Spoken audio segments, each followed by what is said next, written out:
होता है तो मेरे बिना कहीं आते जाते नहीं। अभिमान आया, भगवान ने कहा पहले उसका उद्धार करो, उससे पहले इसका उद्धार करना है, क्योंकि इसके अंदर अभिमान आ गया।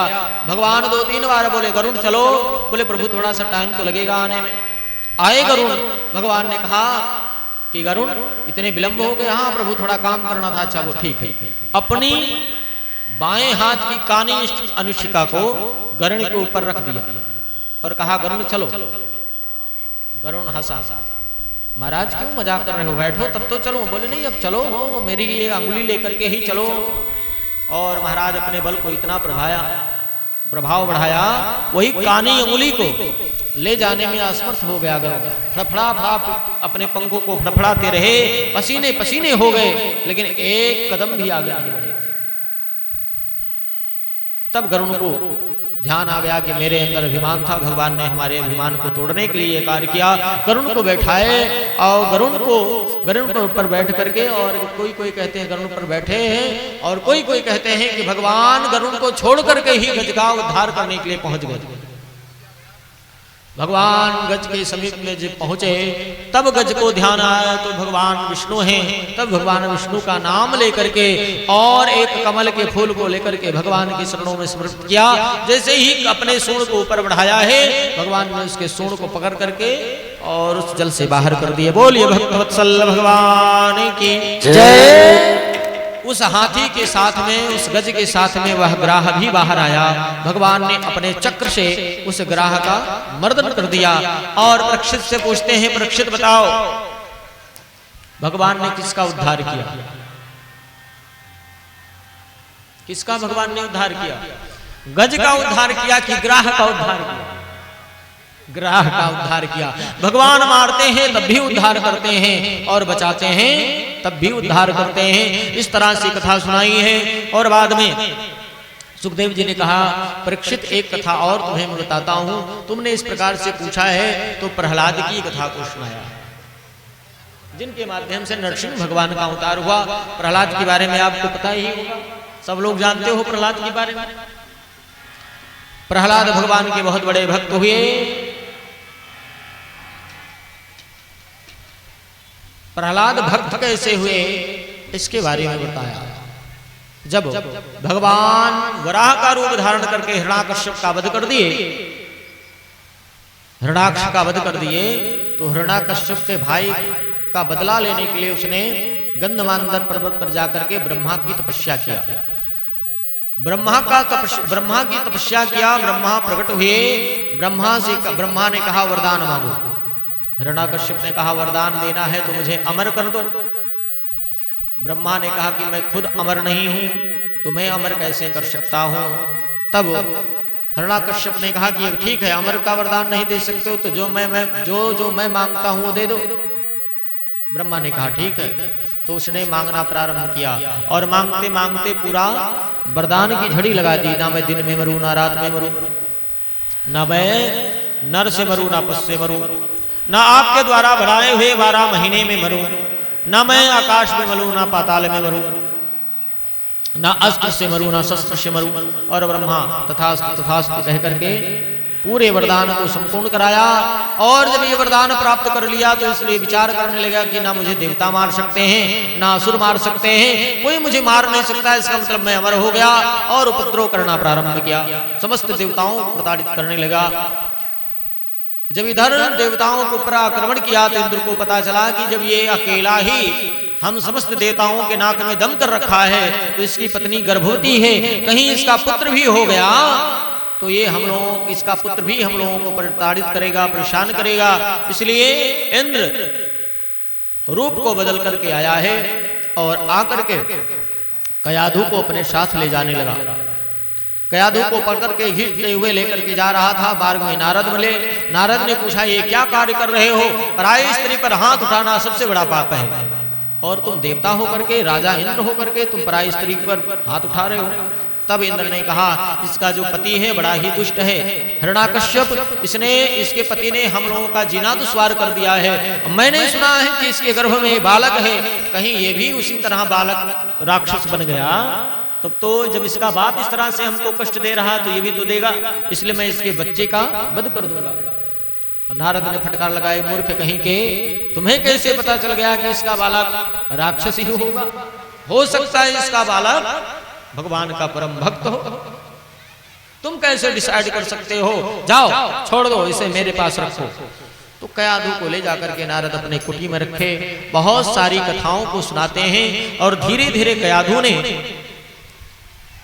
समय व्यतीत गया और नारद के यहाँ ही सुंदर पुत्र को जन्म दिया। कौन? कयाधु। नारद की ही कुटी में कयाधु ने एक सुंदर पुत्र का जन्म दिया, उसका नाम रखा प्रहलाद। हिरण्यकश्यप देवताओं को विजय प्राप्त करके जब अपने महल की ओर चला, अपने नगर की ओर चला, तो नारद जी को पता चला कि हिरण्यकश्यप अपने घर आ रहा है, इसलिए कयाधु को भी ला करके उसके राज्य में छोड़ दिया। कयाधु से मिला, बड़ा प्रसन्न हुआ। अब तो हिरण्यकश्यप अपने बल के अभिमान में घूमते फिरता है और जहां देखो वहीं राक्षसी प्रवृत्तियों का प्रचार प्रसार करने लगा। उसने अपने ही यहाँ एक राक्षसीय प्रसार विद्यालय का उद्घाटन किया। उसमें शुक्राचार्य के 2 पुत्र हैं, शिष्य हैं, जिनका नाम है संडा और अमर्क। इन दोनों को गुरु के रूप में नियुक्त किया। अपने पुत्र को देखा है, बड़ा प्रसन्न हुआ।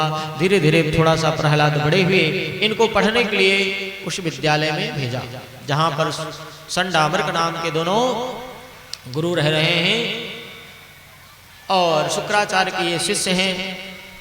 वहां पर केवल राक्षसीय विद्या का ही प्रचार प्रसार होता है, पढ़ाया जाता है।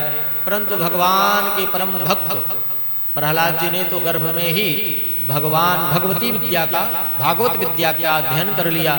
अब शिशुपाल वो संडा अमर्क जो है वह कहता है का मतलब काम, तो प्रहलाद जी कहते नहीं का मतलब काम नहीं, का मतलब कर्म।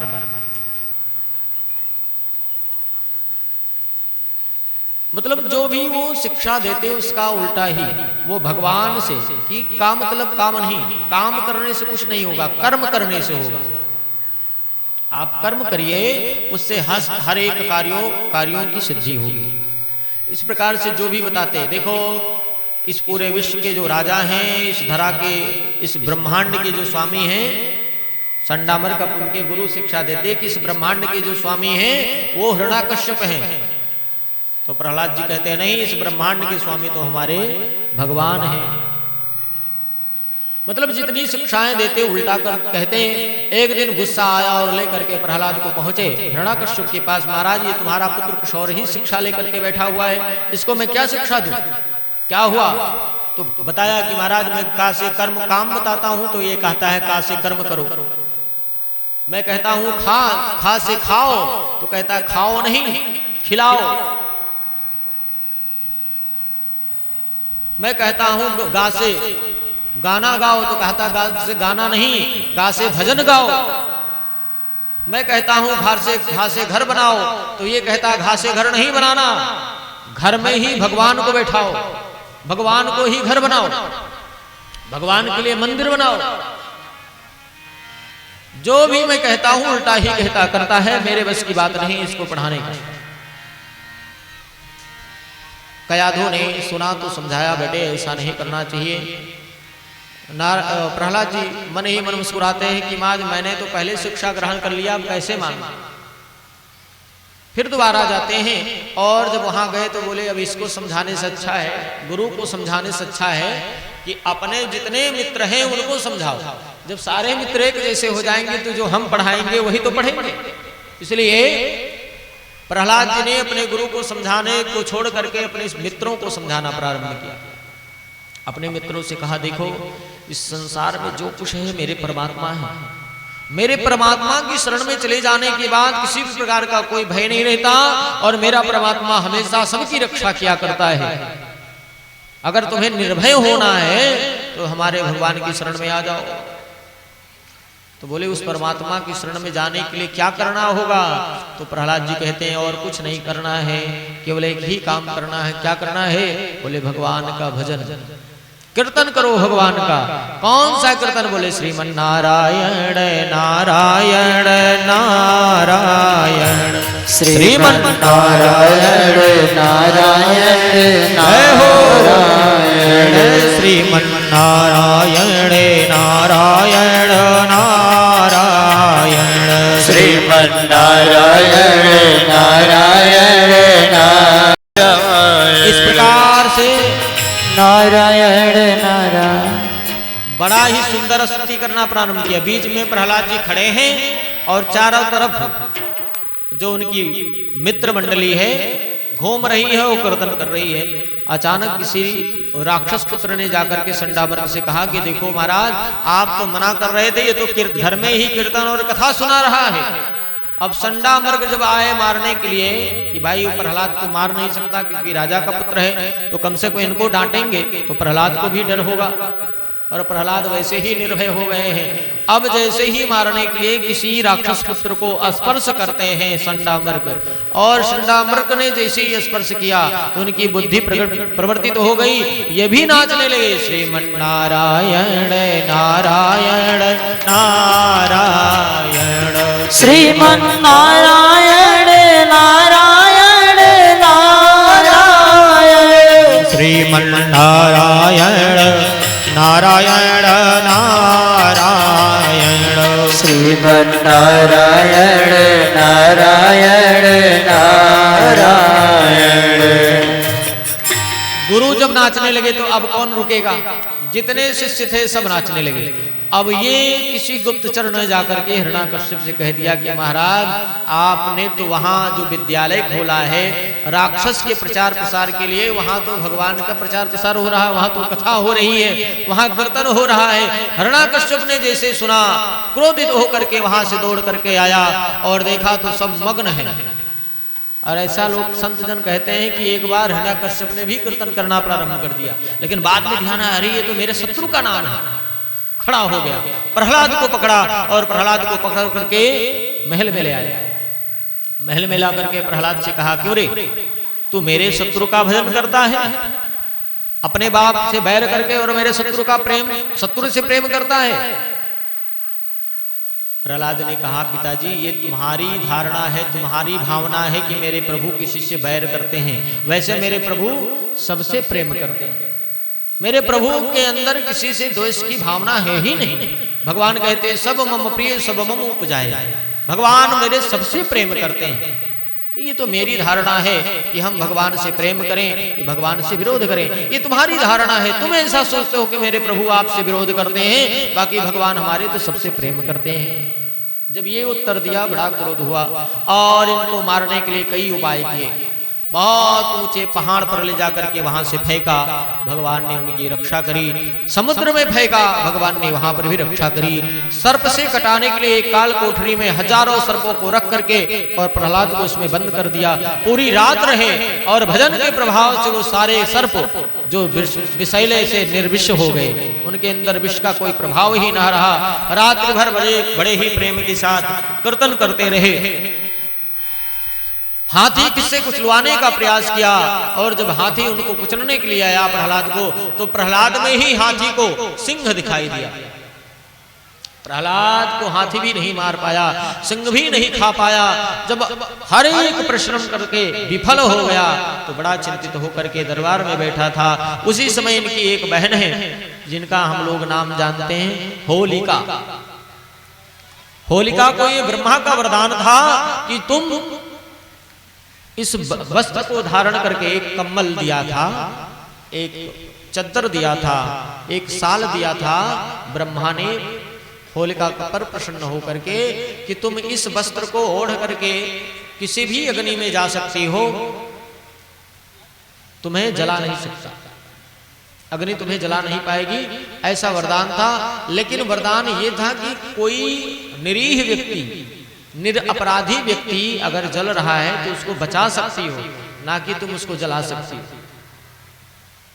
लेकिन इसने क्या समझा कि मैं तो किसी को भी लेकर के अग्नि में बैठ जाऊं तो मैं तो जलूंगी नहीं, ये मर जाएगा। इसलिए आकर के अपने भाई से कहा, भैया आप चिंता मत करो, मेरे पास ऐसा वरदान वाला कंबल मिला है, मैं इसको ओढ़ करके अगर अग्नि में बैठ जाऊंगी तो मैं तो जलूंगी नहीं, प्रहलाद जल करके भस्म हो जाएगा। ऐसा ही किया गया। ऐसा कहते हैं 7 कोष में लकड़ियों का पहाड़ लगाया गया, सीढ़ी के माध्यम से छोटे से प्रहलाद को फुसलाया, तुम्हें भगवान का दर्शन करना है? प्रहलाद ने कहा हाँ। बोले चलो दर्शन कराते हैं। कहाँ? बोले वो ऊपर में, पर भगवान तो ऊपर रहते हैं ना। सीढ़ी पर गोद में लेकर के होलिका प्रहलाद को जाकर के उस लकड़ी के जो ढेर था उस ढेर पर बैठ गई, इशारा किया है, अग्नि लगाई गई, बहुत तीव्र गति से अग्नि जलना प्रारंभ हुआ और देखते ही देखते पूरी अग्नि जल करके खत्म होने वाली हुई। उसी के साथ, उसी लकड़ी के साथ होलिका भी जलने लगी। जब होलिका जलने लगी तो रोने लगी और ब्रह्मा को झूठा कहने लगी, ये ब्रह्मा मुझे झूठा वरदान दिया है। ब्रह्मा प्रकट हुए और कहा, सुनो, मैंने झूठा वरदान नहीं दिया, ये तुम्हारे समझने में फेर था। और एक बात ये जान लो कि मेरा वरदान भी वहां काम नहीं करता। जो भगवान के भक्त का अपराध करता है उसे कोई बचा, माई का लाल बचा नहीं सकता। जो अपराध भगत कर करई, राम रोष पावक सो जरई। जो अपराध भगत कर करई, राम रोष पावक सो जरई। राम रोष पावक सो जरई। राम रोष पावक सो जरई। तुमने भगवान के भक्त का अपराध किया है, इसलिए ये अग्नि नहीं, ये भगवान का क्रोध ही तुम्हें जला रहा है। और जब होलिका जल गई, अग्नि शीतल हुई, नारायण नारायण कहते हुए प्रहलाद बाहर आए। अब इसको बड़ा ही क्रोध लगा कि ये मेरी बहन को भी मार दिया, अब इसको मैं खुद मारूंगा, किसी के हाथ समर्पित नहीं करूंगा। लाया है भरी सभा में और एक खंभे में प्रहलाद को बांधा और प्रहलाद को बांध करके पूछा, रे दुष्ट, अब बता तेरा भगवान कहाँ है? और प्रहलाद ने कहा, प्रभु पिताजी, मेरा भगवान तो हम में है, तुम में है, हर एक कण कण में मेरा भगवान निवास करता है। प्रहलाद ने जब इस प्रकार से कहा तो बड़ा क्रोधित हुआ। ये बता, इस खंभ में भी तेरा भगवान है? प्रहलाद ने कहा, इस खंभ में मेरा भगवान है, इसमें वो देखो भगवान दिख रहे हैं। कहाँ है भगवान? ये। और गदा को उठा करके उस गदा से उस खंभे में प्रहार किया और जैसे ही खंभे में प्रहार किया, खंभा फटा और उसमें से एक दिव्य पुरुष का प्रादुर्भाव हुआ। बोलिए नरसिंह भगवान की जय। भगवान प्रकट हुए और नरसिंह भगवान प्रकट होकर के उस राक्षस का वध कर दिया। भक्त कहते हैं, सूर अनेक फिरे कणमागत, पै पद सूर सुस्वाद कहाँ। पुनिताल मजीरा बजाती फिरे, मीरा मतवाली चाल कहाँ। सिया राम कथा कितनों ने लिखी, पर तुलसी सी मर्याद कहाँ। नरसिंह बसे प्रति खंभन में, पर काढ़न को प्रहलाद कहाँ। नरसिंह तो हर जगह विराजमान है, लेकिन उनको प्रकट करने के लिए प्रहलाद कहाँ है? प्रहलाद होना चाहिए।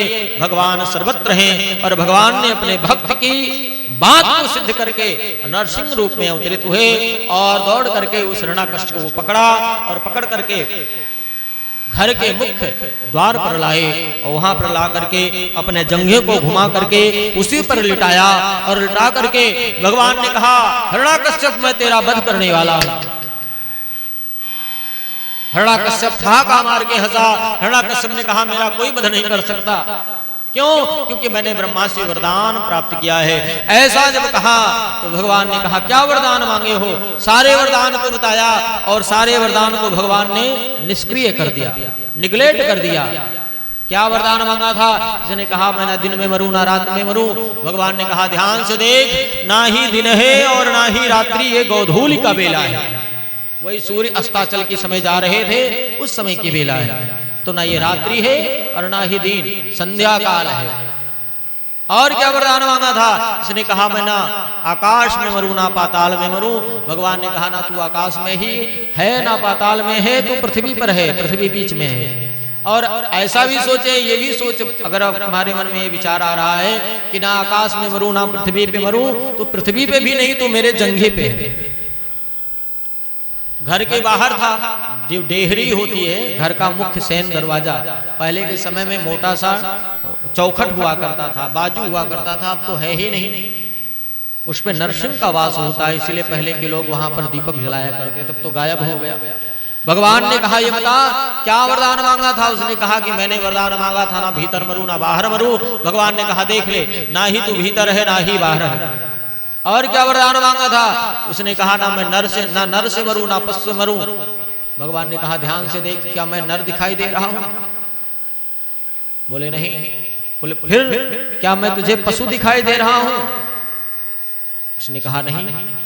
फिर हिरण्याकश्यप ने कहा कि आप तो ना ही नर हो ना ही पशु, आप तो नरसिंह हो। बोले फिर तो ये वरदान सत्य हुआ? बोले हाँ। और क्या वरदान मांगा था?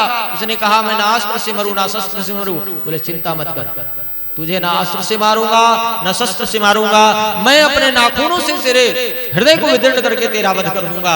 और इस प्रकार से सारे वृतांत को सिद्ध करने के बाद भगवान ने उसके हृदय को विदीर्ण किया और इसके पेट से निकाल करके तड़ियों को अपने गले में लपेट लिए। और बड़ा ही क्रोध रहा, बहुत सब देवता भगवान के इस क्रोध को देख करके भयभीत हो गए। लक्ष्मी भी आई, लक्ष्मी ने भी देखा है भगवान को, भयभीत होकर के अपने वैकुंठ को पहुंच गई। कोई भी भगवान को शांत करने के लिए तैयार नहीं हुआ। तब देवताओं ने भगवान के समीप में प्रहलाद को भेजा है। प्रहलाद को देख करके भगवान बड़े ही शांत हुए और प्रहलाद को उठा करके अपने गोद में बैठा करके अपने जिह्वा से चाट चाट करके पूरे प्रहलाद के शरीर को चाट डाला। भगवान रो पड़े। भगवान जब रो पड़े तो किसी ने पूछा भगवान रोए क्यों? प्रहलाद पूछते प्रभु आप रो क्यों रहे हो? भगवान कहते हैं प्रहलाद इतना कष्ट सहा तुमने मेरे लिए और कितनी कितनी व्याधियों से तुम परे हो गए, फिर भी तुमने मेरा भजन करना नहीं छोड़ा। और मैं एक हूं कि एक बार कष्ट पड़ा थोड़ा सा बचा लिया, कई बार कष्ट पड़ा मैं खुद आया नहीं, मेरे आने में देर हो गई, इसलिए मैं देर इतने कोमल शरीर पर इतना कष्ट तूने सहा, मैं कितना निर्दयी निकला कि मैं आ नहीं पाया, तुझे बचा नहीं पाया, मेरे आने में देर हो गई प्रहलाद, इसलिए मुझे रोना आ रहा है। भगवान रोए हैं। प्रहलाद को वरदान दिए जाओ तुम्हारी 7 पीढ़ी इधर और 7 पीढ़ी उधर तर जाएगी। इस तरह से भगवान ने एक अवतार धारण करके प्रहलाद का उद्धार किया। और इसी तरह आगे चल करके कहते हैं कि इन्हीं प्रहलाद के वंश में आज आगे चल करके एक राजा हुआ जिसका नाम बलि, राजा बलि। यह बहुत बड़ा प्रतापी राजा हुआ। इसने तीनों लोक पर विजय प्राप्त करके तीनों लोगों की संपदाओं को अपने वश में कर लिया। देवता लोग दुखी हो गए। देवताओं की जो माँ है उनका नाम है अदिति। अदिति के मन में बड़ा ही दुख हुआ। अपने पति कश्यप जी से कहा कि महाराज हमारे पुत्र बड़े ही दुखी हैं, कोई ऐसा व्रत बताइए जिसके माध्यम से हमारे पुत्रों को वह सुख सुविधाएं पुनः प्राप्त हो जाएं।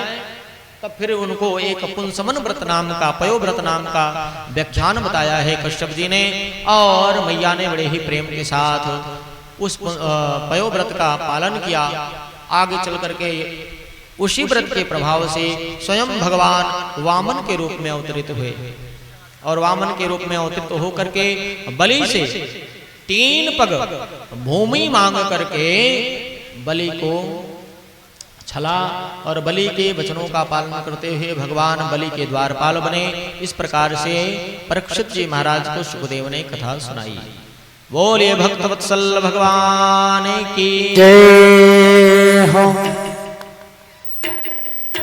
हरि बावन रूप बनायो राजा बलि राजा के द्वारे आए। हे हरि बावन रूप बनाए बलि राजा के द्वारे आए।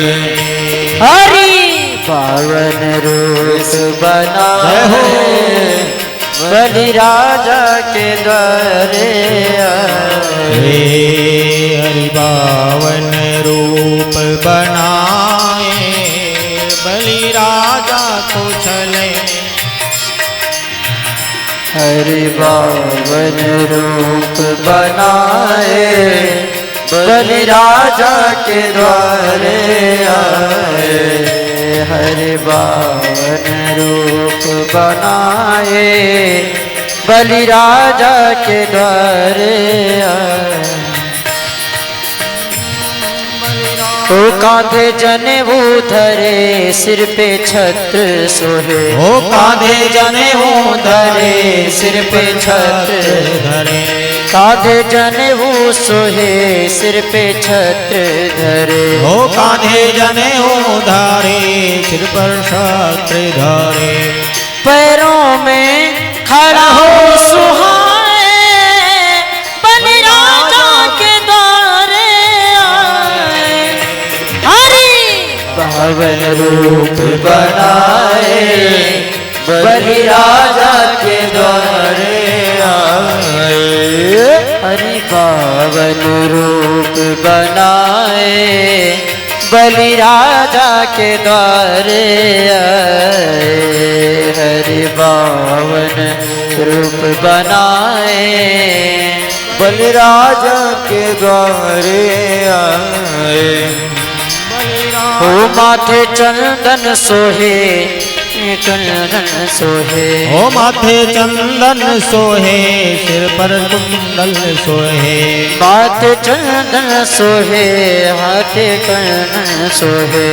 माथे चंदन सोहे हाथे कंगन सोहे।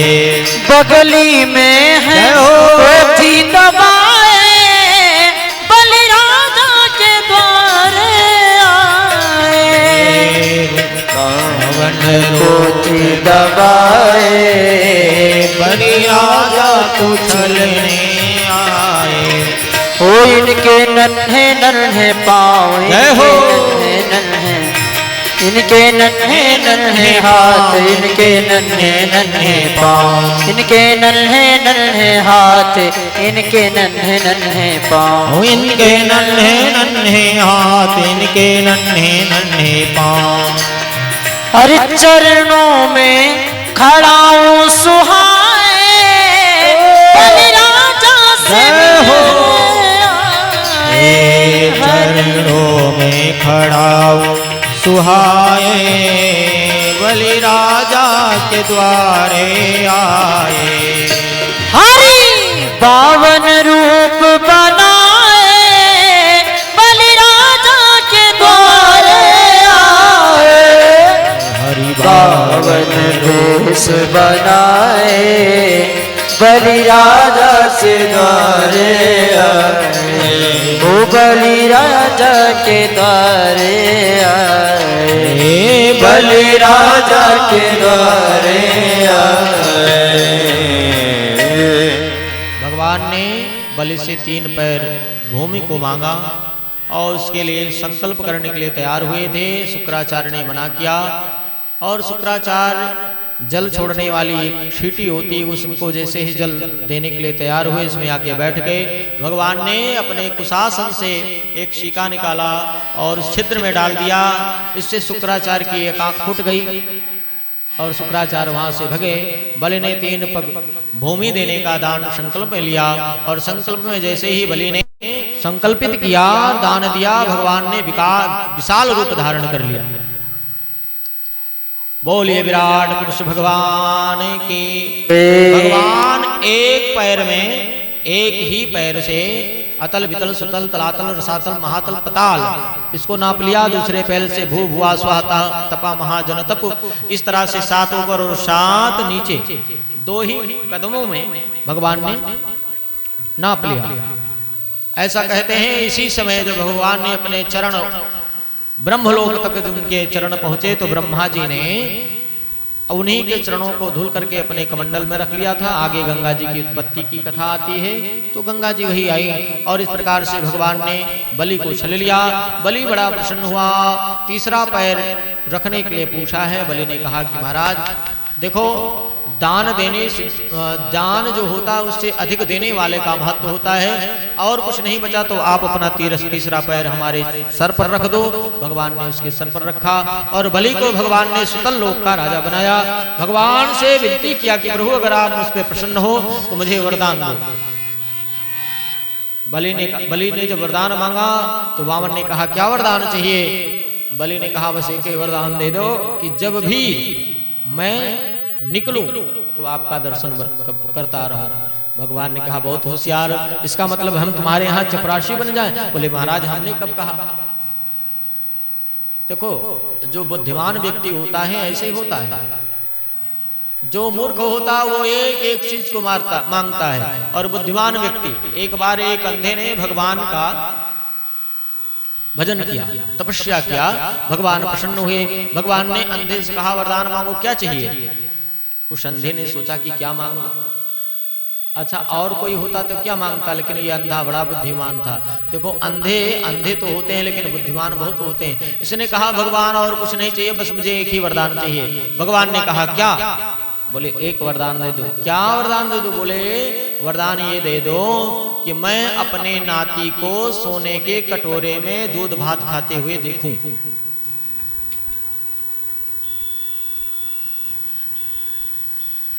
एक ही वरदान में सब कुछ मांग लिया। मैं अपने नाती को सोने के कटोरे में दूध भात खाते देखूं। अब भगवान ने तथास्तु कहा, फिर सोचने लगे इसके लिए कितना परिश्रम करना पड़ेगा। पहले इसको आंखें दूं, फिर इसकी शादी कराऊं, फिर इसके बच्चे हों, फिर उस बच्चे के भी बच्चे हों, फिर इतना धन दूं कि सोने का कटोरा इसके यहाँ है। तो एक ही वरदान में सब कुछ मांग लिया। ऐसे ही बलि ने एक ही वरदान में सब मांग लिया। भगवान ने कहा तुम्हारी ये इच्छा है तो ठीक है, मैं स्वीकार करता हूँ। और भगवान इस तरह से उसके द्वारपाल बने। ऐसा कहते हैं विष्णु रूप में तो वैकुंठ में निवास करते हैं, लेकिन आज भी भगवान वामन के रूप में बलि के दरबारी बने बैठे हैं। ये है भक्त का प्रभाव। ऐसी कथा सुनाई। बाद में प्रियव्रत की एक सत्यव्रत राजा हुए, उनकी कथा सुनाई है। उनके कारण भगवान ने मत्स्य रूप धारण किया, मत्स्य अवतार को धारण किया। ऐसी कथा को सुनाई है। और इस तरह से अष्टम स्कंद को विश्राम दिया। नवम स्कंद में विभिन्न राजाओं की चर्चाओं को सुनाया। सूर्यवंश की राजाओं की चर्चा को सुनाया है। भगवान सूर्य ही रघुवंश में अवतरित हुए। विश्वान और ब्रह्मा के पुत्र मरीच, मरीच के विश्वान, और इन्हीं के वंश में आगे चल करके महाराज सगर हुए। इन्हीं के वंश में आगे चल करके महाराज भगीरथ हुए, जिनके द्वारा इस पृथ्वी पर गंगा का अवतरण हुआ। ये सारी कथाएं सुनाई हैं। इन्हीं के वंश में आगे चल करके एक बड़े ही प्रतापी राजा हुए, जिनका नाम बहुत लोग जानते हैं, अम्बरीश। अम्बरीश इतने बड़े प्रतापी राजा हुए। एक दिन वो एकादशी किए थे, दुर्वासा पधारे हैं। एकादशी का पारण करने के लिए कहा कि हम भी आपके यहाँ पारण करेंगे, लेकिन दुर्वासा इनकी परीक्षा लेने आए थे। इसलिए दुर्वासा कहे कि मैं आधा घंटे में आता हूँ, अपना पूजा बंधन करके फिर हम दोनों साथ में ही पारण करेंगे। ऐसा कह करके दुर्वासा गए तो आधा घंटे की जगह 4 घंटे लगा दिए। समय हो रहा था, उन्होंने पारण कर लिया। लौट करके आए तो महाराज ने कहा कि देखो, अम्बरीश ने कहा कि प्रभु आप भोजन ग्रहण करो, इसके बाद हम भोजन ग्रहण करेंगे। दुर्वासा ने कहा क्षमा करना, देखो ऐसा है समय ज्यादा हो गया, आओ साथ में ही हम दोनों एकादशी का पारण करते हैं। अम्बरीश ने कहा महाराज मैंने पारण कर लिया क्योंकि आपके आने में देर हो रही थी। दुर्वासा को गुस्सा आ गया कि तुम मेरे ना आने से, मतलब अपने अतिथि की सेवा ना करके खुद खा लिए, खुद भोजन कर लिए और अतिथि को भोजन नहीं कराए। गुस्सा आया और दुर्वासा ने अम्बरीश को श्राप देना चाहा। और जैसे ही श्राप देने के लिए तैयार हुए तुरंत ही भगवान का सुदर्शन चक्र उनके पीछे पड़ गया और भागते रहे। कई लोकों में विचरण किए, भगवान के पास भी गए, भगवान मेरी रक्षा कीजिए। भगवान ने कहा देखो मैं तो अपने भक्तों के अधीन हूं, अहम भक्त पराधीनो। हे दुर्वासा मैं अपने भक्त के अधीन हूं, मैं स्वतंत्र नहीं हूं। इसलिए जिसकी तुमने गलती की है, जिसका अपराध किया उसकी शरण में जाओ। दुर्वासा भाग करके आते हैं, अम्बरीश महाराज के शरणों में गिरते हैं और फिर उनका पीछा छोड़ देता है चक्र। ऐसे प्रतापी राजा महाराज अम्बरीश ऐसे सुंदर सुंदर राजाओं की कथा को सुनाया। और इन्हीं के वंश में बड़े ही प्रतापी राजा हुए महाराज अज के नभग और नभग के अज के महाराज दशरथ, नभग के अज के महाराज दशरथ। और दशरथ के यहाँ ही हमारे परम प्रभु भगवान श्री राम का प्रादुर्भाव हुआ। आइए एक बार प्रेम के साथ मन के साथ हम लोग चलें अयोध्या। ओ सीताराम जी की प्यारी ले चल अपनी नागरिया, ले चल अपनी नागरिया, अवध बिहारी सांवरिया। ले चल अपनी नागरिया, अवध बिहारी सांवरिया। ले चल अपनी नागरिया, अवध बिहारी सांवरिया। ले चल अपनी नागरिया, अवध बिहारी सांवरिया।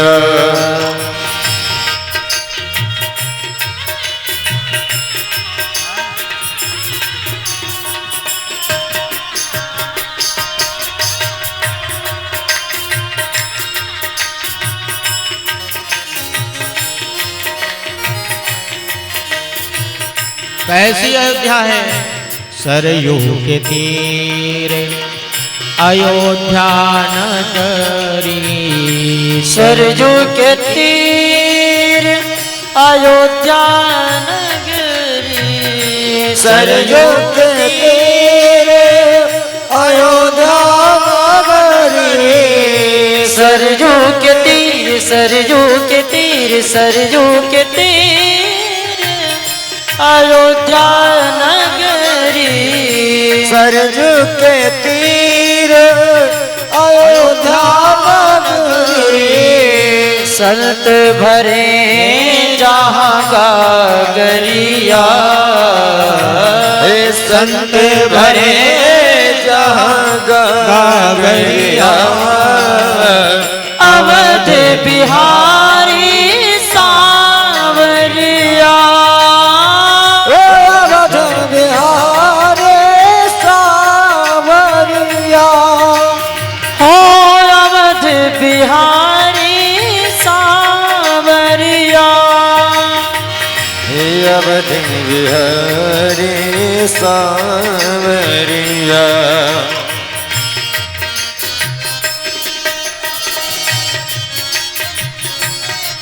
जय हो।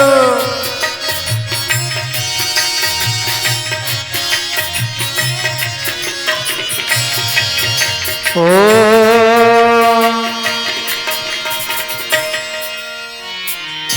ले चल अपनी नागरिया, ले चल अपनी नागरिया। अवध बिहारी सांवरिया, अवध बिहारी सांवरिया। ले चल अपनी नागरिया, ले चल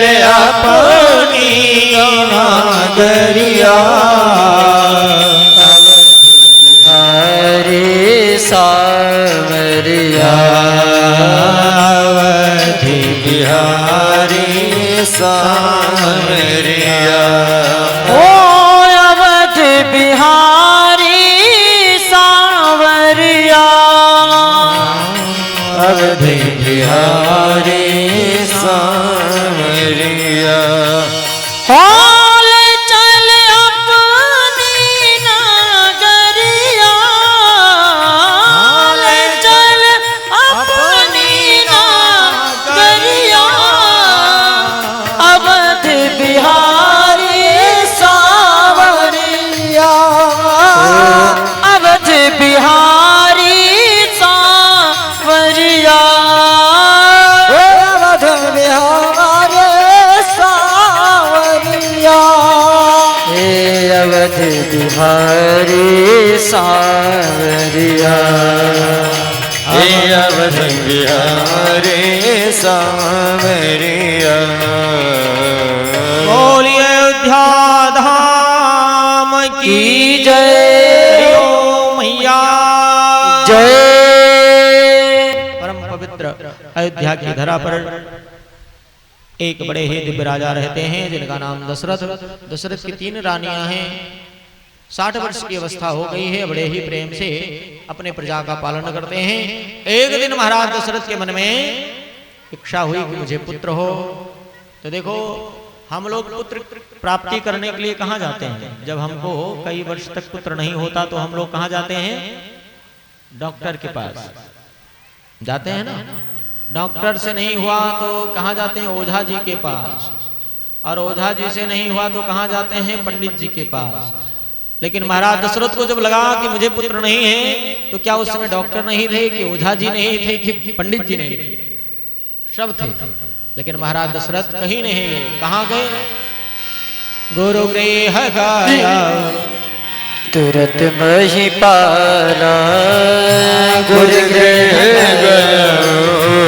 तुरंत महिपाला, गुरु गृह गए तुरत महिपाला, गुरु गृह गया तुरंत महिपाला, चरण लागे करे विसारा, चरण लागे गए विसाला, निज दुख सुख सब गुरु ही सुनायो, निज दुख सुख सब गुरु ही सुनायो, कही वशिष्ठ बहु विध समझायो, कही वशिष्ठ बहु वेद समझायो, धन धीर हुई है सुत चारी, धर्म धीर हुई है सुत चारी, ओ त्रिभुवन विदित भगत भय हारी, त्रिभुवन विदित भगत भय हारी। अयोध्या के नरेश महाराज दशरथ को ग्लानि हुई कि मुझे पुत्र नहीं हुआ। गुरु के यहाँ गए हैं तो सबसे पहले जाकर के गुरु को प्रणाम किया और प्रणाम करके एक उद्बोधन किया। क्या? पहले अपने सुख का निवेदन किया कि महाराज गुरुदेव, आपकी कृपा से हमारे यहाँ किसी भी प्रकार की कोई कमी नहीं, क्योंकि आपकी कृपा है। गुरु की कृपा हमारे जीवन में नितांत आवश्यक होती है। गुरु की महिमा बताई, लेकिन कहा गुरुदेव आपके रहते मेरे यहाँ छोटा सा कष्ट है, बहुत बड़ा नहीं, थोड़ा सा कष्ट है। क्या कष्ट है? बोले महाराज आपको पता है मेरी चतुर्थ अवस्था आ गई और मेरे बाद इस अयोध्या का खेवनहार अर्थात अयोध्या का राजपाट करने वाला कोई है नहीं है। बस यही चिंता और कोई चिंता नहीं। अयोध्या का राजा नहीं बन पाएगा, मेरे बाद तो कोई राजा रहेगा नहीं, फिर अयोध्या की दशा कैसी रहेगी। इसलिए मेरी इच्छा है कि एक पुत्र हो जाता तो कम से कम मेरे बाद इस अयोध्या का वारिश होता। दशरथ ने कहा, दशरथ ने जिस प्रकार से कहा, वशिष्ठ ने कहा चिंता मत करो, तुम एक पुत्र की इच्छा करते हो, भगवान ने चाहा तो तुम्हें 4 पुत्र होंगे, पर उसके लिए आपको कर्म करना पड़ेगा। क्या कर्म करना है? बोले पुत्र कामेष्टि यज्ञ। देखो विश्वामित्र जी और वशिष्ठ जी कोई साधारण नहीं थे। वशिष्ठ जी चाहते तो स्वयं खुद यज्ञ करा सकते थे, गुरु हैं और विद्वान भी हैं, लेकिन उनको पता है कि हर एक व्यक्ति की हर एक मरीज की दवा अलग अलग है और हर एक मरीज के डॉक्टर अलग अलग हैं। जो आंख के डॉक्टर हैं वो पेट का ऑपरेशन नहीं करेंगे, जो पेट के डॉक्टर हैं वो आंख का ऑपरेशन नहीं करेंगे। इसी तरह से जो जिस यज्ञ के ज्ञाता हैं उन्हीं के द्वारा यज्ञ कराया जाए। कौन है ऐसा ज्ञानी? तो बताए कि पूर्व में जो आपकी पुत्री थी जिनका नाम शांता था, आपने मित्र को पुत्री दान दे दी थी, उन्हीं के पति श्री हैं जिनका नाम है श्रृंगी। दो श्रृंगी हुए, एक श्रृंगी समीक के पुत्र हुए और एक श्रृंगी मांडव्य ऋषि के पुत्र हुए। जो मांडव्य ऋषि के पुत्र हैं ये श्रृंगी आकर के अयोध्या में यज्ञ कराए और प्रेम के साथ। इसलिए कोई भी कार्य करो तो प्रसन्नता और प्रेम के साथ करना चाहिए। प्रेम के साथ भगत सहित मुनि आहित दीनी प्रकटे अग्नि चरु कर लेनी। अग्नि भगवान प्रकट हुए और हाथ में चरु लिया है और कहा इस चरु को, इस प्रसाद को सभी देवियों में विभाजित कर दो, अवश्य ही तुम्हारे यहाँ पुत्र होगा। और इस तरह से महाराज दशरथ ने उस हव्य को, उस प्रसाद को विभाजित किया और धीरे धीरे तीनों रानियां गर्भवती हुई हैं। धीरे धीरे समय आया है और वही सुंदर समय जिस समय हम लोग बैठ करके भगवान की कथा सुन रहे हैं, यही चैत्र मास का समय शुक्ल पक्ष नवमी आई है, मंगलवार का दिन है। ठीक 12 बजे भगवान जगत के नियंता भगवान श्री राम का प्रादुर्भाव हुआ। बोलिए श्री रामचंद्र भगवान की जय। भगवान अवतरित हुए। केवल राम की कथा हमें क्या शिक्षा देती है? बोले जब तक हमारे जीवन में मर्यादा नहीं आएगी तब तक हमें भगवान श्री कृष्ण की कथा समझ में नहीं आएगी। इसलिए भगवान श्री राम की सुंदर कथा को सुनाया। भगवान जन्म लेते हैं, धीरे धीरे बड़े होते हैं, गुरु के यहाँ पढ़ने जाते हैं और जब वापस आते हैं तो एक ऋषि आते हैं जिनका नाम विश्वामित्र। वो गुरु विश्वामित्र आते हैं, महाराज दशरथ से मांग करके लेकर के जाते हैं।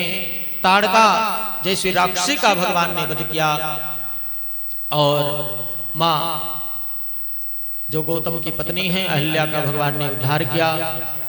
सुबाहु का वध किया। मरीज को छोड़ दिया है, एक बाण से मारीच को भेज दिया समुद्र उस पार। और इस तरह से भगवान जाते हैं जनकपुर में धनुष का खंडन करते हैं, सीता से विवाह करते हैं, वहां से विदा होकर के अयोध्या आते हैं।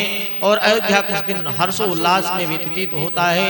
अचानक एक दुर्बुद्धि अर्थात मंत्रा के द्वारा कैकेयी की बुद्धि को फेरा जाता है और कैकेयी 2 वरदान मांगती हैं। एक वरदान में भगवान राम को वनवास, दूसरा वरदान महाराज भरत को राजगद्दी। भगवान वन को जाते हैं, महाराज दशरथ की मृत्यु हो जाती है। भरत आते हैं, अपने पिता की क्रियाकर्म को करते हैं और भगवान यहाँ से पहुँचते हैं चित्रकूट, वहां पर निवास करते हैं अनन्या ऋषियों का दर्शन करते हुए। इस प्रकार से पूरी कथा को सुना करके कहते हैं कि सीता का हरण हुआ और भगवान समुद्र पर पुल बनाए, वानरों की सेना के साथ पहुंचे हैं लंका और दुष्ट अतत्यायी राक्षस का वध करके भगवान सीता को लेकर के अयोध्या आए। और अयोध्या जब आए तो भगवान राजा बने। बोलिए राजा रामचंद्र भगवान की जय।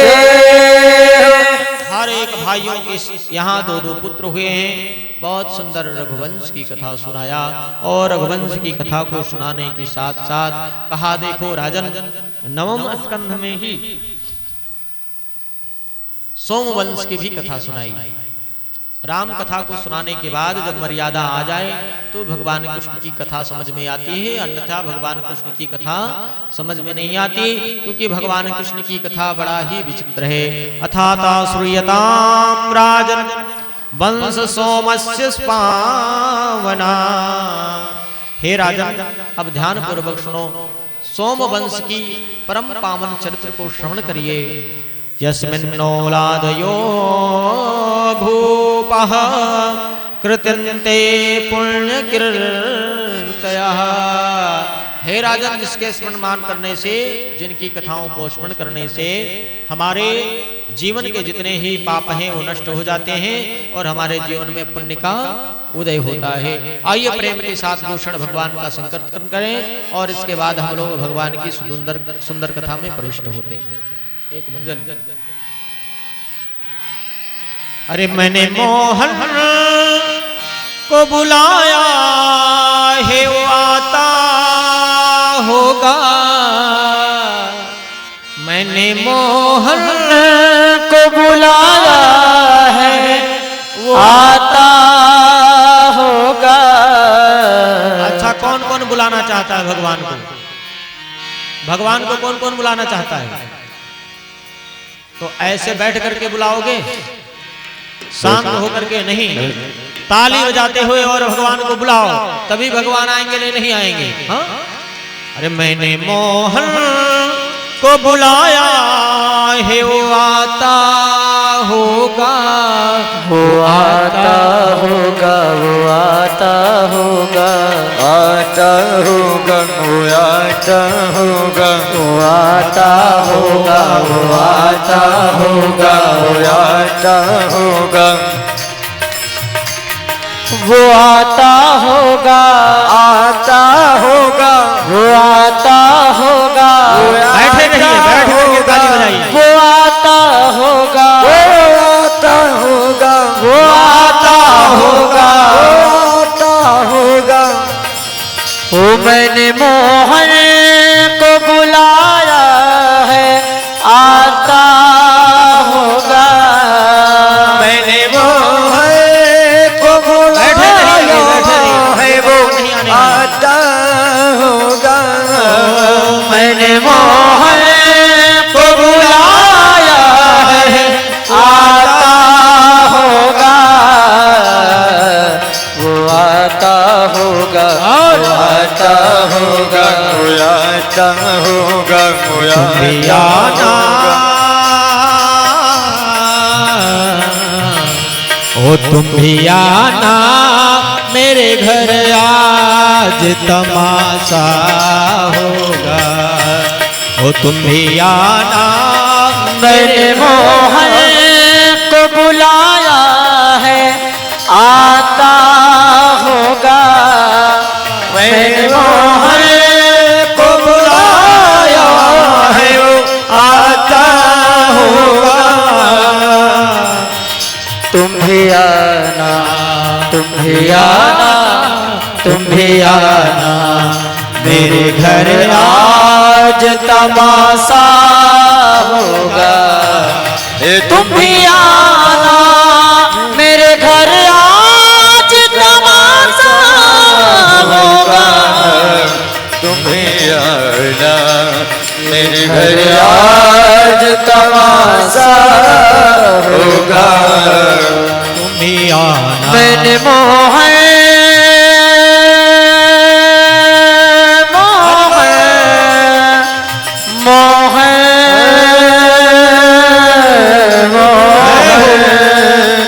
मैंने मोहन को बुलाया है, आता होगा। मैंने मोहन को बुलाया है, वो आता होगा। ओ मैंने मोहन को बुलाया है, आता होगा। मैंने मोहन को बुलाया है, वो आता होगा। तुम भी ओ आना। तुम भी आना, तुम भी आना, तुम भी आना मेरे घर, आज तमाशा होगा। तुम भी आना मेरे घर, आज तमाशा होगा। ओ तुम भी आना मेरे घर, आज तमाशा होगा। तुम भी आना मेरे घर, आज तमाशा होगा। भी आना मेरे घर, आज तमाशा होगा। मैंने मोहन को बुलाया है, वो आता होगा। मैंने मोहन को बुलाया है, वो आता होगा। ओ मैंने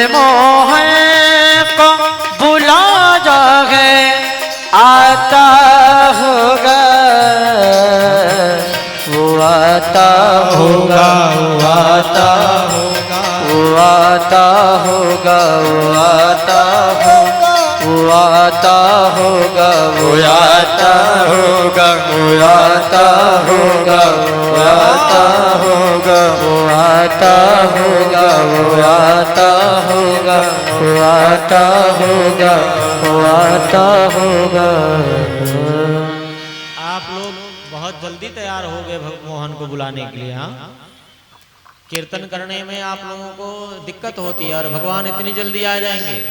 भगवान ऐसे नहीं आते। कब आते हैं पता है? भगवान कब आते हैं? उल्फत नशे की जिस दिन, अरे उल्फत नशे की जिस दिन सच्चा सुरूर होगा, उल्फत नशे का जिस दिन सच्चा सुरूर होगा, उल्फत नशे का जिस दम, उल्फत नशे का जिस दम सच्चा सुरूर होगा, उल्फत नशे का जिस दम सच्चा सुरूर होगा, परमात्मा उसी दम परमात्मा उसी दम हाजिर जरूर होगा, परमात्मा उसी दम हाजिर जरूर होगा, उल्फत नशे का जिस दम सच्चा सुरूर होगा, परमात्मा उसी दम परमात्मा उसी दम हाजिर जरूर होगा। यदुवंश की कथा अर्थात चंद्रवंश की कथा प्रारंभ किया। ब्रह्मा के पुत्र मरीचि और इन्हीं मरीचि के यहाँ चंद्रमा के पुत्र बुद्ध और इन्हीं के आगे वंश में चल करके महाराज ययाति के ही पुत्र और भी पंचाल आदि वंशों की कथा सुनाई। क्योंकि टाइम आप लोगों को, मुझे लग रहा है कि आप लोगों को अब बेकरारी है भगवान से मिलने के लिए, इसलिए सबसे बड़े पुत्र हैं जिनका नाम ययाति के ही एक पुत्र हुए जो सबसे बड़े थे, जिनका नाम था यदु महाराज के कई वंश पीढ़ियों बीतने के बाद एक राजा हुए जिनका नाम हुआ देवमीड़। और देवमीड़ राजा की दो पत्नियां हैं।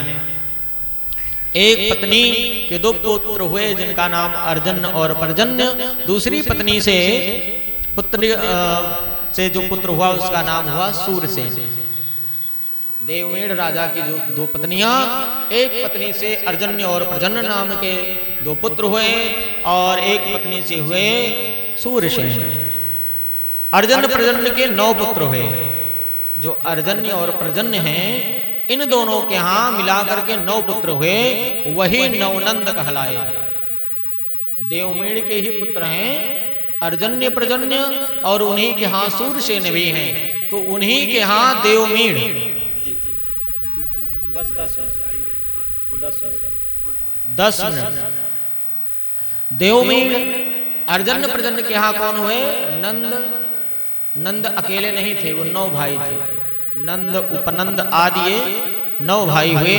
और इनके जो देवमणि के जो छोटे बेटे हुए जिनका नाम सूरसेन, इन्हीं सूरसेन के यहाँ महाराज वसुदेव आए। वसुदेव भगवान कृष्ण के पिता।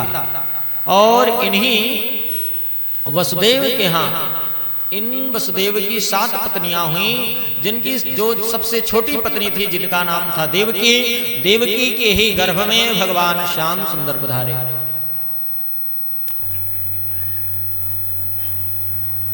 परीक्षित ने कथा जब सुनी तो महाराज परीक्षित हंस पड़े। वाह महाराज, और जितनी कथाएं आपने सुनाई वो सारी कथाएं तो एक नंबर विस्तार से सुनाई।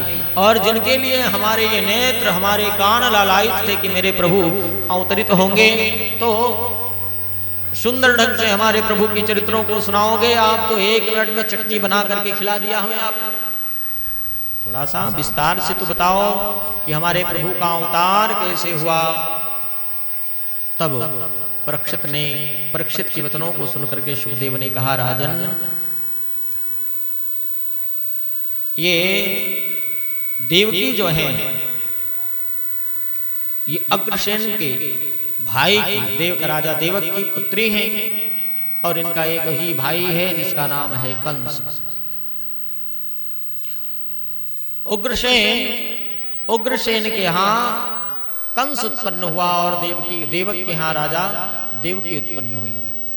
ये कंस बड़ा ही पापी निकला। ऐसा लोग कहते हैं कि जब कंस प्रकट हुआ था अर्थात जन्म लिया था तो उस समय अनायास में ही दुनिया के उपद्रव होने लगे।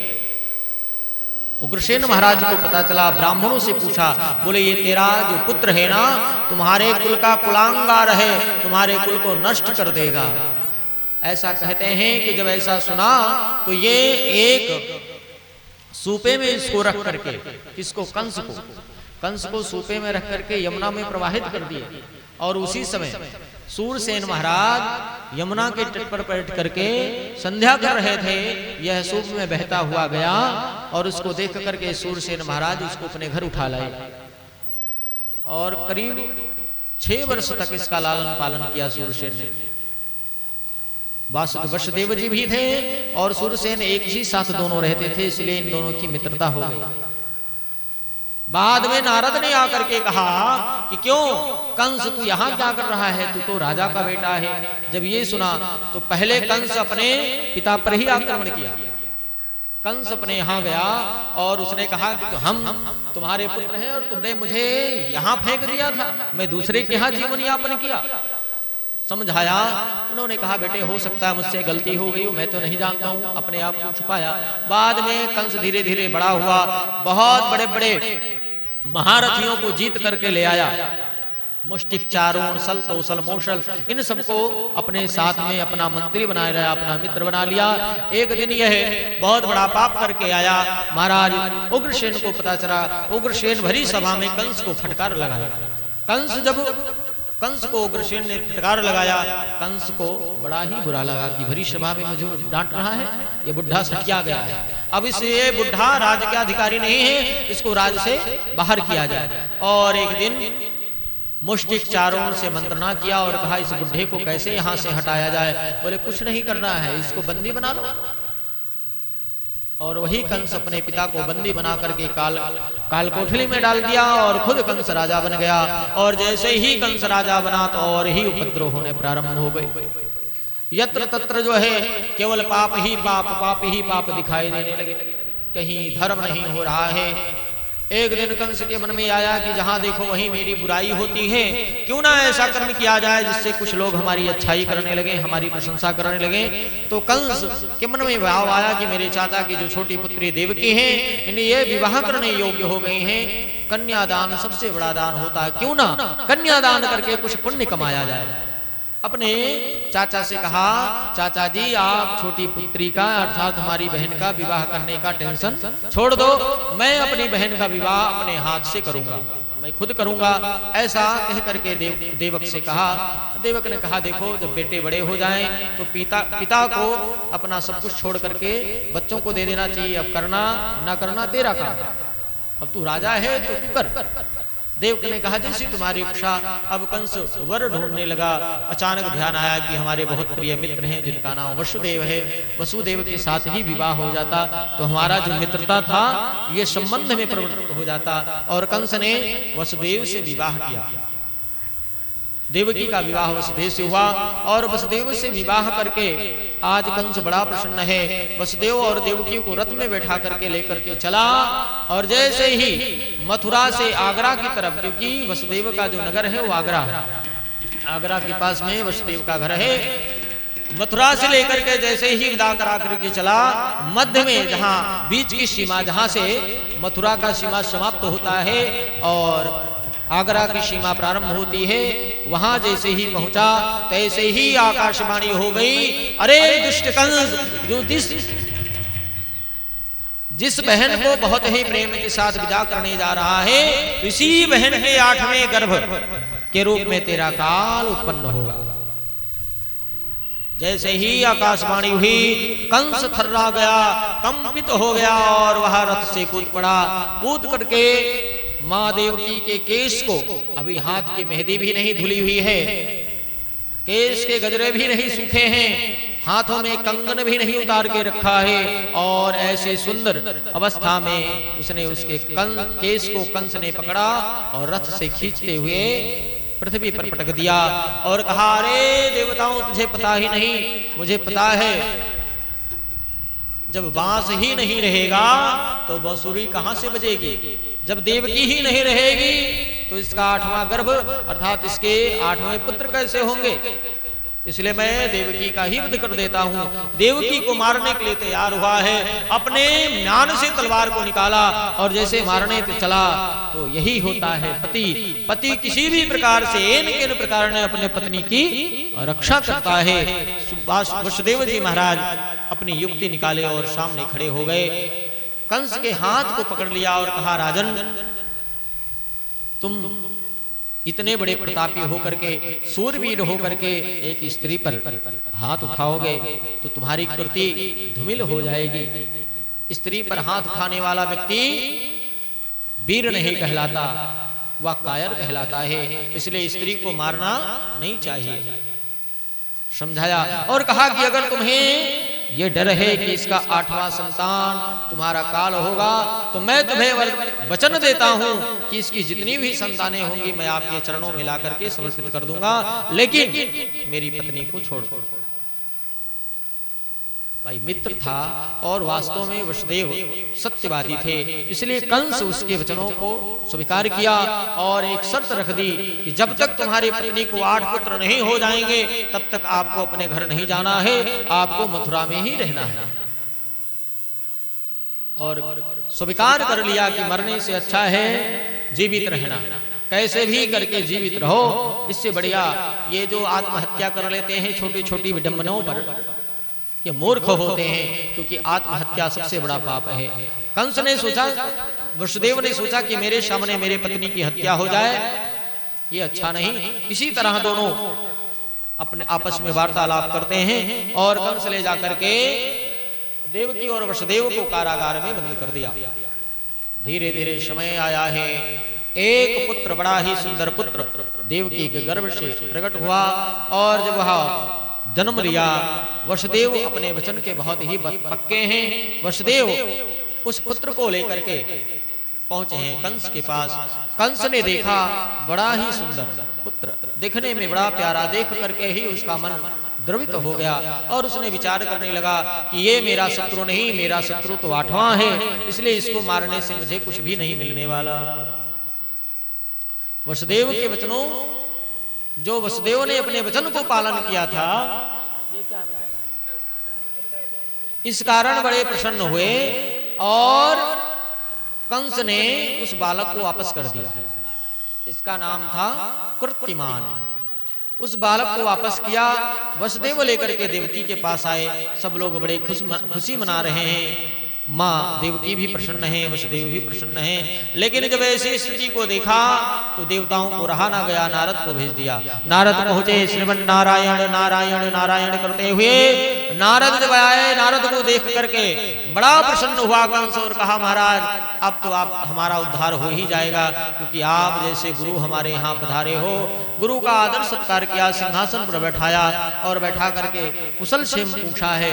नारद ने कहा, तुम अपना कुशल क्षेम बताओ, ठीक ठाक हो? कंस ने कहा, हाँ महाराज। क्या चल रहा है? बोले कुछ नहीं महाराज, हमारी छोटी बहन को आज पुत्र हुआ है, इसी उपलक्ष्य में मुझे खुशी, बड़ी प्रसन्नता है और इसी उपलक्ष्य में आपका भी दर्शन हो गया। कौन सी बहन की? देवकी? हाँ। तो पहला पुत्र? बोले हाँ। क्या किया? बोले मैंने उसको अभय वरदान कर दिया, मृत्यु, उसको मारा नहीं, मैंने उसको छोड़ दिया। क्यों? बोले वो तो आकाशवाणी ने 8वें गर्भ के रूप में मुझे अवतरित होने के लिए कहा था ना, कि ये जो देवकी का 8वां गर्भ होगा वही मेरा काल होगा, तो पहला वाला कैसे मेरा काल हो सकता है? कंस ने कहा, इस तरह से ये पुण्य करता जाएगा तो इसका घड़ा भरेगा नहीं, और जब घड़ा भरेगा नहीं तो घड़ा फूटेगा नहीं। इसलिए उसने, क्या नाम है, नारद जी ने कंस की बुद्धि को भ्रमित कर दिया। क्या भ्रमित किया? अष्टदल कमल, 8 पंखुड़ियों वाला कमल लिया और उसको गिनाना प्रारंभ किया। गिनो इसको, 1 2 3 4 5 6 7 8। अब 8 जो 8 अंक आया था उसको कहा यहां से गिनो, 1 2 3 4 5 6 7 8। जो 1 था वह 8 हो गया, जो 8 था वही 1 हो गया। कंस ने कहा गुरुदेव इसीलिए जीवन में गुरु की आवश्यकता है। विष्णु बड़ा ही छलिया है, जो 8वां होना है वही 1 हो जाएगा, जो 1 है वही 8वां हो जाएगा। तुरंत अपने मंत्री को बुला रहे, चारों उसको लेकर के आओ। वसुदेव के पास गए और उस पुत्र को लेकर के आए। कंस ने उस पुत्र के मुख को ना देख करके उसके पैर को पकड़ करके, और आंगन में एक बहुत बड़ा पत्थर था, उसी पत्थर पर उसके सर को मार दिया महाराज, और मर गया। इस तरह से कंस ने 6 पुत्रों को भगवान देवकी के मार दिया। 6 पुत्रों को देवकी के मार दिया। 7वें गर्भ में स्वयं भगवान के जो परम प्रिय लाडले हैं शेषनाग लक्ष्मण जी महाराज 7वें गर्भ के रूप में आते हैं। भगवान ने सोचा कि ये बेचारे बड़े सीधे साधे हैं, और बाय चांस इसके साथ कुछ दुर्व्यवहार कर दिया कंस, तो हमारे अवतार लेने की आवश्यकता ही नहीं पड़ेगी, ये पहले ही कंस को निपटा देंगे। इसलिए कंस ये जब 7वें रूप में महाराज आए तो उन्होंने कहा ये क्रोधी भी हैं और सीधे साधे भी हैं, इनके साथ अगर इस प्रकार का कार्य किया तो मेरा अवतार भी लेना नहीं पड़ेगा, ये पहले से ही निपटा देंगे। इसलिए जैसे ही वो गर्भ में आए, अपने संकर्षणी माया के द्वारा 7वें गर्भ को संकर्षण करके ले जाकर के रोहिणी के गर्भ में स्थापित कर दिया। यहां कंस को ये तो पता था कि मां देवकी गर्भवती हैं, लेकिन बाद में जब पता चला कि नहीं मां का गर्भ गिर गया। अब महाराज अभी तक तो थोड़ी सुरक्षा कम थी, अब सुरक्षा और बढ़ा दी। इतना अत्याचार किया, देवता ऋषि मुनि बड़े व्याकुल हो गए। महाराज ऐसे ऐसे अबोध बालकों को मार रहा है, इतना बड़ा पापी आप कैसे सहन कर रहे हो? अब तो अवतार ले लो, अब तो आ जाओ। और जब देवताओं ने भगवान की स्तुति की है, भगवान प्रसन्न हुए और कहा तुम लोग चिंता मत करो, समय आ रहा है, शीघ्र ही मैं अवतार लूंगा। और भगवान देवताओं की स्तुति सुनकर के प्रसन्न होकर के भगवान ने आप अपना तेज मां के 8वें गर्भ के रूप में स्थापित कर दिया। जैसे ही मां के गर्भ में भगवान का तेज आया, जो कालकोठरी पूरे अंधकार में भरी पड़ी थी, भगवान के तेज के आते ही पूरी कालकोठरी जगमगा उठी। सभी देवता प्रसन्न हो गए और वहां पर देवताओं ने आकर के भगवान की गर्भस्थ स्तुति की है। आइए हम लोग भी भगवान की स्तुति करें, इसके बाद भगवान का प्रादुर्भाव। स्वागतम कृष्णा शरणागतम कृष्णा, स्वागतम कृष्णा सुस्वागतम कृष्णा, स्वागतम कृष्णा शरणागतम कृष्णा, स्वागतम कृष्णा सुस्वागतम कृष्णा, स्वागतम सुस्वागतम स्वागतम सुस्वागतम शरणागतम कृष्णा, स्वागतम सुस्वागतम शरणागतम कृष्णा, स्वागतम कृष्णा शरणागतम कृष्णा, स्वागतम कृष्णा शरणागतम कृष्णा, स्वागतम कृष्णा। हरि बोल प्रेम से कृष्णा। राधे। सत्यव्रतम सत्य परम त्रिसत्यम सत्यस्य योनिं निहितं च सत्ये सत्यव्रतं सत्परं च सत्यं सतस्य योनिं निहितं च सत्ये सत्यस्य सत्भृत सत्यनेत्रं सत्यात्मकं त्वं शरणं प्रपन्नः स्वागतं कृष्ण सुस्वागतं कृष्ण स्वागतं कृष्ण सुस्वागतं कृष्ण स्वागतं कृष्ण शरणागतं कृष्ण शरणागतं कृष्ण सुस्वागतं कृष्ण।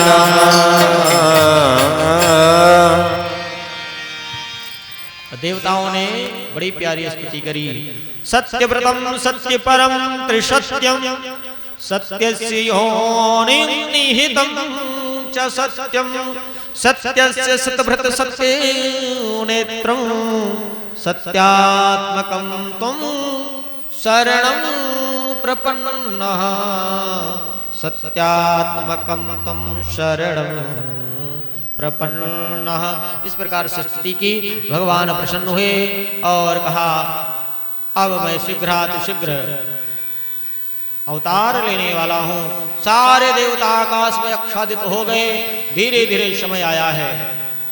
चैत्र वैशाख जेठ आषाढ़ सावन बीता है। सावन व्यतीत हुआ और भादों का महीना आया। भगवान का जन्म कब हुआ था? भादों में। भादों का महीना आया। प्रतिपदा आई, द्वितीया आई, तृतीया आई, चतुर्थी आई और पंचमी आई। पंचमी के बाद षष्ठी आई, षष्ठी के बाद सप्तमी आई और सप्तमी के बाद अष्टमी आ गई है। कृष्ण पक्ष का समय अष्टमी तिथि ठीक मध्य 12 बजे रात्रि में भगवान चतुर्रूप में अवतरित हुए। बोलिए चतुर्भुज भगवान की जय। इसलिए अवतरित हुए, प्रकट जन्म नहीं लेते हैं भगवान, अवतार लेते हैं। और भगवान जब अवतरित हुए तो देखो ये बड़ी विचित्र बात रही। जहां पर अवतार लिए वहां पर कोई उत्सव नहीं हुआ। उत्सव तो बाद में हुआ। अवतरित हुए हैं भगवान चतुर्रूप में। देवकी और वसुदेव ने भगवान को प्रणाम किया और भगवान से विनती करने लगे। देवकी वसुदेव ने कहा प्रभु आप आए, आपका स्वागत है। भगवान ने कहा मां मैं आपका बालक बनकर के आया हूं। मैया ने कहा बालक ऐसे नहीं होते। बालक के 4 हाथ नहीं होते, बालक के तो 2 हाथ होते हैं। भगवान ने कहा मैं कभी जन्म नहीं लिया, इसलिए आप कहती हो तो दोनों हाथ हटा देता हूं। भगवान ने 2 हाथ हटाए। भगवान ने कहा अब ठीक है। मैया ने कहा नहीं, भगवान जो बालक होता है वो छोटा सा होता है, 1-1.5 बित्ते का। फिर भगवान छोटे से हो गए, बालक के रूप में हो गए और मैया की गोद में पड़ गए। मैया से पूछे प्रभु, भगवान पूछते अब तो ठीक हूं? बोले नहीं। क्यों? क्योंकि बालक बात नहीं करता। बालक जब जन्म लेता है तो बोलता है क्या? क्या करता है? और रोता है। भगवान ने कहा कि मैं रोऊं? मैया के मुख से निकलने वाला था कि हाँ रो, लेकिन ध्यान आ गया कि अगर ये रो रहे हैं तो, अगर ये रोते हैं तो कंस जान जाएगा, फिर सारी घटना व्यर्थ हो जाएगी, लीलाएं खत्म हो जाएंगे। इसलिए मैया ने कहा नहीं नहीं प्रभु यहां रोने की आवश्यकता नहीं, आप छोटे हो गए यही हमारे लिए अच्छा है। और भगवान से इस तरह से बातें मैया ने की। और भगवान ने कहा मैया देखो तुम्हें अगर चिंता हो रही है कि मुझे कंस मार देगा तो एक उपाय करो ना। मैया ने कहा क्या? बोले ऐसा है कि मुझे किसी वस्तु में दे करके, सामग्री में रख करके मुझे एक इस स्थान से दूसरे स्थान पर पहुंचा दो। मैया ने कहा कहां पहुंचा दूं? बोले देखो मेरी ही माया नंद के यहाँ अवतरित हुई है, तो बाबा से कहो कि मुझे नंद के यहाँ करा छोड़ आए और वहां से जो मेरी माया है उसको ले आए। मैया ने कहा लाला तुम भी गजब की बातें करते हो, हाथों में हथकड़ी है, पाँव में बेड़ी है, बड़े बड़े ताले लगे हैं और बड़े बड़े दूत लगे हुए हैं रक्षा में, कैसे जाएंगे? भगवान ने कहा तुम चिंता मत करो, केवल तुम तैयारी करो जाने की, बाकी सारा काम हमारा है।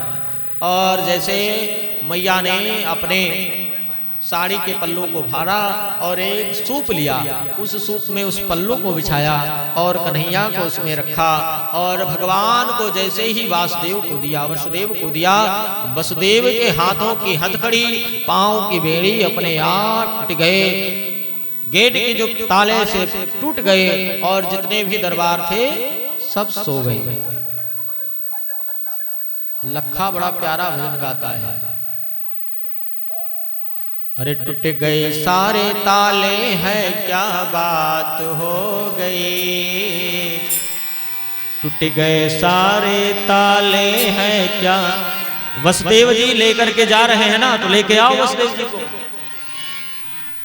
अरे टूट गए सारे ताले हैं क्या हो गए जब से जन्मे कन्हैया करामात हो गए, जब से जन्मे कन्हैया करामात हो गए।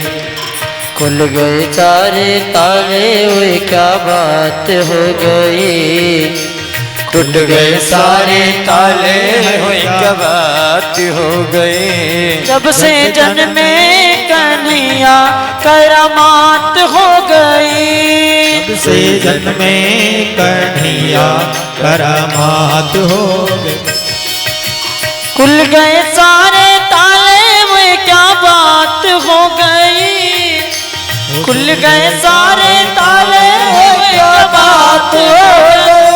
जब से जन्मे कन्हैया करामात हो गई, जब से जन्मे कन्हैया करामात हो गई। जब से जन्मे कन्हैया करामात हो गई। बोलिए वसुदेव महाराज की। करामात हो गई।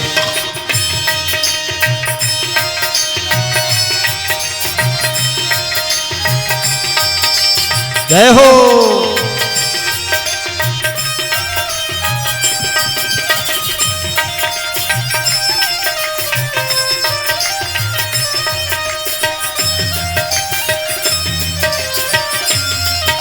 बैठे रहिए, बैठे रहिए, सब लोग बैठे रहिए, अभी सबको दर्शन मिलेगा, बैठे रहो। जय हो।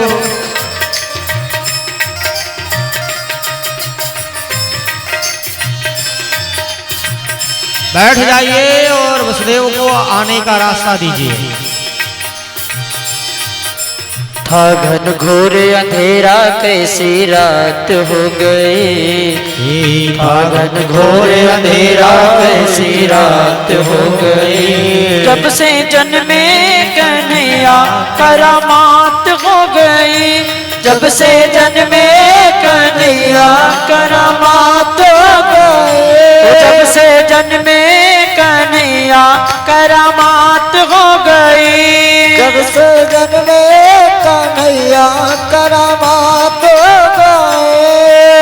खुल गए सारे ताले क्या बात हो गई, खुल गए सारे ताले क्या बात हो गए।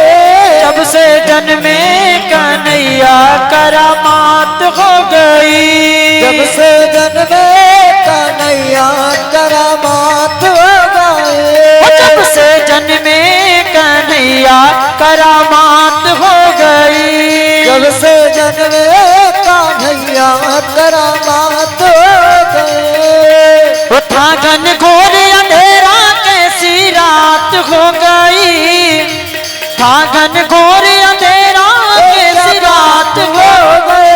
जब से जन्मे कन्हैया करामात हो गई, जब से जन्मे कन्हैया करामात हो गई। जब से जन्मे कन्हैया करामात हो गई।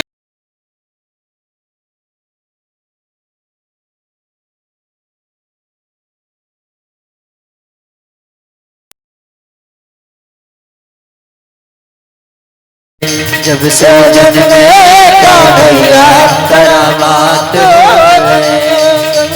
था बंदी खाना जन्म लिए का जमाना पुराना, सावन दिखाना जलम लिए गाना, द्वापर का जमाना पुराना, वो ताले लगाना अपहर बिठाना, वो कंस का जुल्म ढाना।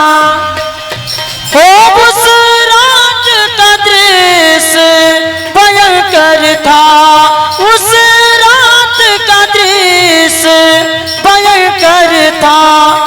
ओ उस कंस को मरने का डर था। अरे बादल छाए उमड़ाए, क्या बात हो गई, बादल छाए उमड़ाए, क्या बात हो गई। से जन्मे कन्हैया करामात हो गई, जब से जन्मे कन्हैया करामात हो गए, जब से जन्मे कन्हैया करामात हो गए। खुल गए सारे ताले, वो क्या बात हो गई, खुल गए सारे ताले, वो क्या बात हो गए। जब से जन्मे कन्हैया करामात हो गई, जब से जन्मे कन्हैया करामात हो गए। खुल गए ताले चेत रखवाले, हाथों में बरछियां भाले, खुल गए ताले तो रखवाले थे, हाथों में बरछियां भाले। वो दिल के वो काले पड़े चला ले, हो काल के कोने वाले। वासुदेव ने श्याम को उठाया था, वासुदेव ने श्याम को उठाया था, तो करी में श्री श्याम को लुटाया था। गोकुल भाई हर साए, ऐसी बात हो गई, गोकुल भाई हर साए, ऐसी बात हो गई। जब से जन्मे कन्हैया करामात हो गई, जब से जन्मे कन्हैया करामात हो गई, जब से जन्मे कन्हैया करामात हो गई। क्या बात हो गई, खुल गए सारे ताले, क्या बात हो गए। जब से जन्मे कन्हैया करामात हो गई।